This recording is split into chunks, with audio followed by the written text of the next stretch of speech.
Last up before lunch, we have Tim Lydon and Charla Hughes are going to talk a little bit about the foundation. While they're coming up, I want to just everybody who's on the board of the foundation, go ahead and stand up. We got Williams, our board president, Doug, give them around, Kelly. All right, a lot of work, and along with the organizing committee, I want to thank them a lot. So, and Charla Hughes, our executive director, woohoo! Hello, everyone. Thank you so much for joining us today. As Tim is coming up here, if you all would like to stand up for a moment, turn to the person next to you, and share one thing that you enjoy doing in Whittier or Prince William Sound. Hi, Charla. I like working with you in Prince William Sound. I like working with you in Prince William Sound. And we can share what we like to do. Mention marine debris. Okay.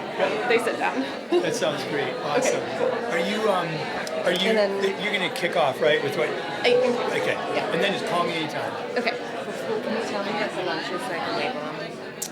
They're veggie, chipotle bean burger, and then ham turtle. Thank you. Thank you. Separate. Okay. Thank you. All right. Thank you. And let's go ahead and bring it back together.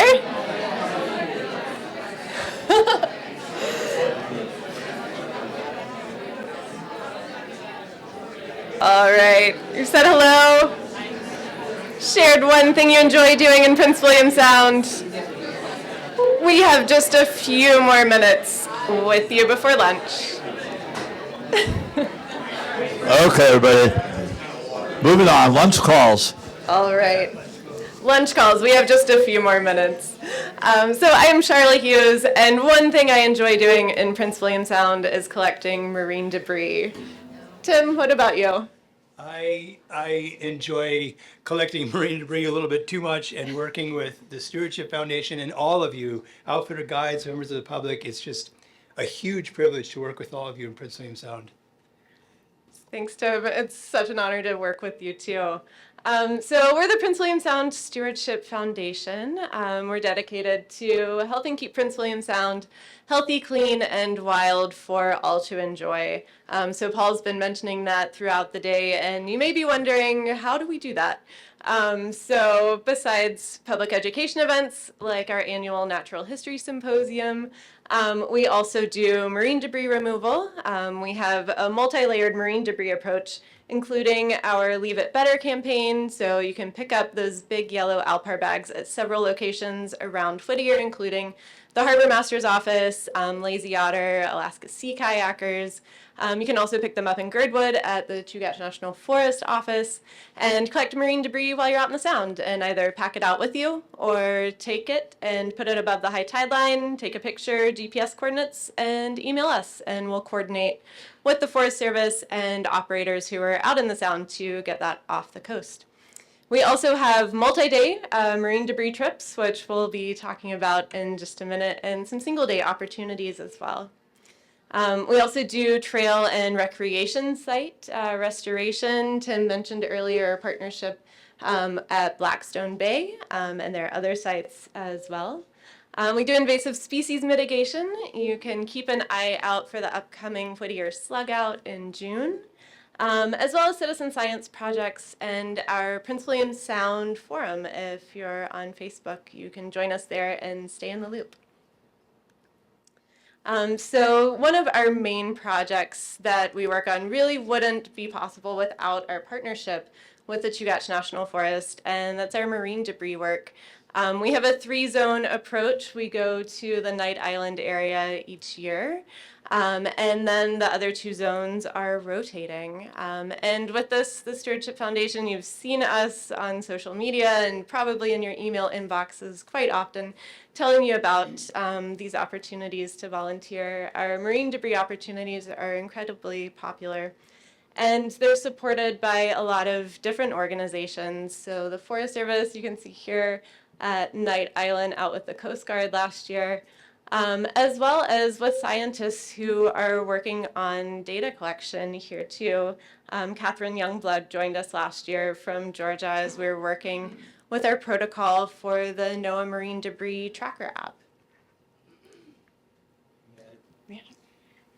The Forest Service is really excited about the marine debris work. In our wilderness program for the wilderness study area, we have a very small program. It's Ellen, and it's Barbara, and it's Bee, and other folks we work with. And the Forest Service does do a lot in Prince William Sound, but things like marine debris was not really something we were capable of doing. We didn't have the capacity for it, the expertise, the time, that kind of thing. And so one of the main drivers of helping form the foundation and work with the foundation was this issue of marine debris, and it's emblematic of other work we do together, because the Forest Service can't do this. We can go ahead and pick up garbage in the course of other duties from day to day, but with the foundation, with Charla and Paul and William and everybody on the board and everybody who supports it, we now have what Charla described, like a really focused approach with an excellent monitoring program and repeat efforts, and this incredible volunteer effort that's volunteer individuals, but also organizations and other agencies helping us. So this work absolutely would not occur without the foundation, and it wouldn't be able to occur at the level it does without the expertise and help from Charla, and like she's mentioning, NOAA coming in and helping us craft a really good monitoring program. It's fun. It's ridiculous how fun it is. I rue the day that the plastic treaty gets rid of all the plastic, because what will we do? Shells and bones, I guess. But anyhow, it's a really awesome program that wouldn't happen without the foundation. And in addition to our marine debris work, we also do trail work and camping area restoration. This is one of the projects out at Fiord Lake, working on the trail there, which the tread has been greatly restored in the past few years through the partnership between Chugach National Forest and the Prince William Sound Stewardship Foundation. And with that, volunteers go out for a couple of nights to work on this trail, work on the cabin, and improve this really great area. And we also have the partnership at Blackstone Bay. Tim, if you'd like to tell us more about that. Yeah, and just a quick comment on Fiord as well.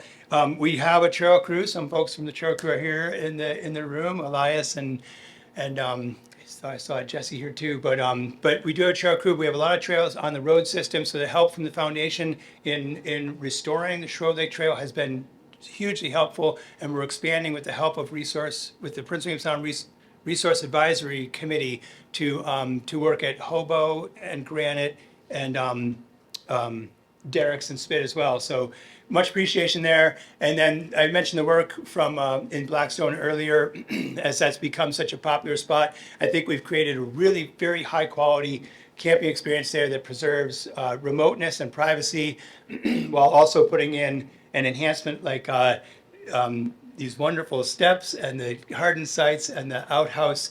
And Alaska Geographic's been a long-term partner here. And last year we had the pleasure of working with the leadership from Chugach Alaska Corporation out there as well. So there's many opportunities to partner with us, and with the foundation, that's how so much of this is happening. So much gratitude there. Thanks, Tim. And another example of that is the potato garden that we grow together each summer in Girdwood. We now have 3 potato beds there.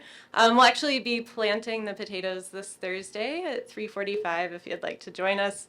This is a partnership between the foundation, the Forest Service, and other local nonprofits, including Chugach Regional Resources Commission, the Girdwood Community Land Trust, and the Girdwood Chapel, where all of the potatoes that are harvested are taken in September and donated to folks serving the Girdwood Food Pantry along Turnagain Arm and Whittier. And we grow 3 strains of potatoes with that too. The Purple Viking, Yukon Gold, and the Haida potato, which has been grown indigenously in this area for hundreds of years. And you're welcome to join us this Thursday as we plant the season's potatoes. We also have citizen science projects. One of those that some folks in this room have actually volunteered with before is collecting blue mussel samples. We have a protocol that's on our website if you're going to a place in the Sound and can collect a dozen of those mussel samples. We coordinate to get them to the lab at APMI, Alutiiq Pride Marine Institute, where they're tested for paralytic shellfish poisoning. the toxins that result in that.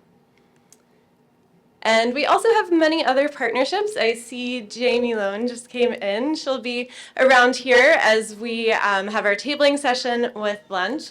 We work with Alaska Trails and Whittier Parks and Recreation here for single day projects like the Whittier Trails Days. So you can talk to Jamie about those. Those are single day volunteer opportunities where you can come out and do some trail work on the Horsetail Falls Connector Trail. And that's one of our board members too, Victor Shen, there at the front, leading the trail crew.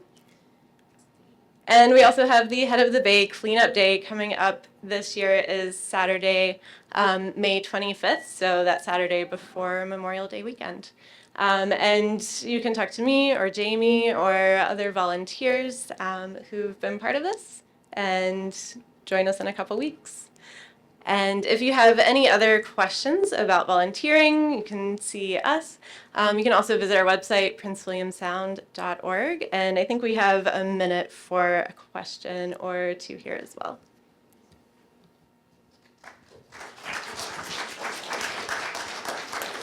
All right, thanks, guys. Questions for Charla? Tim? Is there any room left on at the summer projects this summer? So there's lots of room on the single day opportunities. Our multi-day opportunities have already filled up, but you're welcome to join the wait list by sending us an email to info@princewilliamsound.org, and we'll add you to that wait list in case a spot becomes available.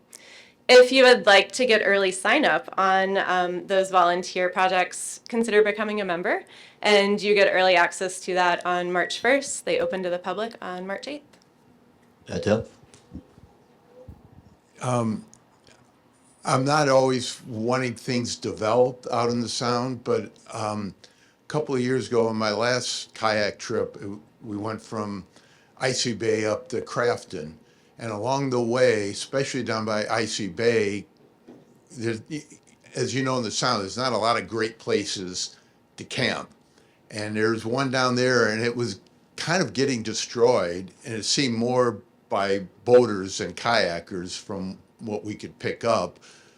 And it seems like some of these areas need to be set up so that there's not paths everywhere, people tearing up the foliage to make camping sites and digging things. And I don't know if I'm explaining it very well, but it really calls out for some kind of a little bit of a development to protect the area. It's kind of an odd thing where you develop it to protect, but it was kind of sad to see how much had been destroyed in some of these places. Thank you, Dale. And yeah, we're familiar with that odd balance between restoration and development and accommodating uses and leaving it wild. So approach me afterward. I'd love to hear about the site and for other folks too, as you see things in the Sound. Charlotte mentioned the Leave It Better campaign, a great way to be involved and also to provide information to us, because with hundreds and hundreds of miles of shoreline, we only see so much. We really depend on you very much to tell us about these spots so we can figure out what the next best move is. So always appreciate hearing about it. All right, thanks, Tim. Just one more quick thing. Yep. I won't take long, but I just wanted to, again, thank the foundation. These projects are awesome. The existence of the foundation and its incredibly diverse and very active board. It's an amazing board to be to work with, and the amount of work that's getting done is amazing. And I'll just there's a lot that happens behind the scene and a lot of involvement in Prince William Sound with the Forest Service, with RCAC, with other agencies that goes unseen. But it has built our capacity to manage the area significantly. It's brought people together, whether it's physically on a beach clean or on a trail project or behind the scenes as we work on things. An example of that is the best management practices that Lindsay just went over. And I just want to ask one quick question. Did Lindsay and Kelly say presently the way to sign on is online? Yeah, I think it's with the signatory sheet that we have at the back of the best management practices booklet. Yeah. And I asked that question because it's been a real pleasure to work with Economic Development District and the Foundation and City Whittier or others. And I'm really excited about the best management practices. It's a really great example of how the Foundation is filling in gaps for capacity to help achieve all the things we want to achieve that don't always fall under the jurisdiction or ability of one agency or party to deal with. I worked on we created a best management practices down in Tracy Arm down in Southeast Alaska, which has since been folded into the Juneau best management practices. And it's been probably going on, I think this is 16th year. And that very collaborative process that Lindsay described was amazing, who it brought together and the very carefully crafted language. So I really encourage you as individuals, people who recreate in the sound, as business owners and others, to look at it, become familiar with it, sign on to it. And I have every expectation, because of the way it was so collaboratively designed, that like our BMPs down in Southeast Alaska, this will be something that will outlast all of our careers and have really tangible benefits on the culture of people that uses Prince William Sound and the land itself and our experiences out there. So I can't plug in enough. I just want to add that both as a thank you to the foundation for their big role in it, and also just to follow up on what Lindsay was describing. Thank you, Tim. All right, thanks, Tim. Thanks, Charla. All right, it's about time for lunch. Let's give a round of applause. Leaving the stuff in. A couple things. If you're going to stick around at some point, there's a survey that helps us evaluate this event. If you have ideas for next year's event of topics, please approach myself, Charla, any of the board members, or email us at info@princewilliamsound.org. Yeah, those two things. For our Zoom attendees online, we're going to take a break for lunch now. We'll restart at 1:30. You can rejoin by using the same email instructions as when you joined at 9 a.m. For all of us, sorry people online, you don't get this, but there's lunch in the back, sandwiches and snacks. Also, we have what we call tabling in the back, so there's representatives from different organizations to talk about some of the things we've been talking about today and other things, so your opportunity to go ask them questions. And again, we want to thank our sponsors at Exxon, Valdez Oil Spill Trustee Council, Chugach Alaska Corporation, Prince William Sound Regional Citizens Advisory Council. Also, our other Discovery Voyages. Is Dean still here? Or did he leave? Dean's been asking a lot of questions. Dean's back there talking as usual. Thanks, Dean, for helping sponsor us. Drifters Fish, Colony Builders, Glacier Jet Ski Adventures, Lazy Otter Charters. That's Kelly is here, and thank them for all their help. Stan Stevens Glacier and Wildlife Cruises, William Mountain and his crew here videotaping us. Rio Tinto, Alpine Air, and VS Helicopters. We'll see you again. Oh, our membership is up to 1:30. You can help that out by joining. If you haven't joined, it's super inexpensive. And with that, we will see you back here at 1:30.